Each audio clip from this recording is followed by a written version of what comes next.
Hello বন্ধুরা, আজকে ধনতেরাস।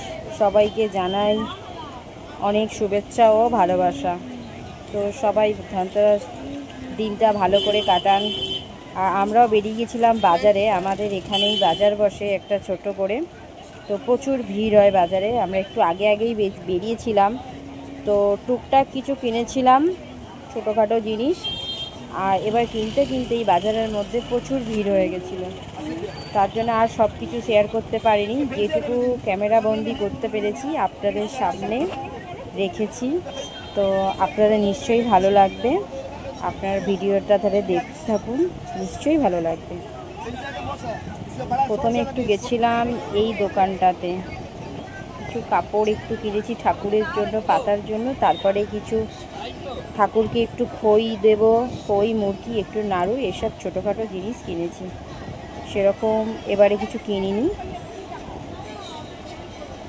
এনে একটু পুজো দিয়ে ধনতেরাস পালন করেছি।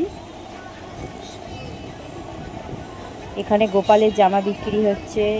এই দোকানে সব ঠাকুরের জিনিস পাওয়া যায়। এখানে গোপালের যাবতীয় জিনিস পাওয়া যায়। আর এখানে মা লক্ষ্মীর কাছে রাখার জন্য কড়ি থেকে হলুদ থেকে সব আছে।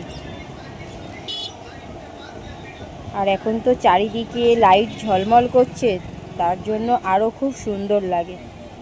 দেখুন না, কিছুক্ষণ আগে ফাঁকা ছিল পুরো, হঠাৎ এত ভিড় হয়ে গেল, লাস্টে আমাদের বাড়ি চলে আসতে হলো।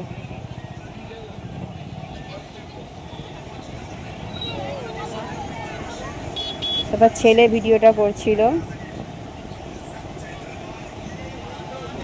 তারপরে ও আর ভিড়ে দাঁড়াতে পারছিল না বলে প্রদীপের কাছে প্রদীপ নিতে গেছিলাম, ভিড়ে দাঁড়াতে পারছিল না বলে আমাদের চলে আসতে হলো ওখান থেকে।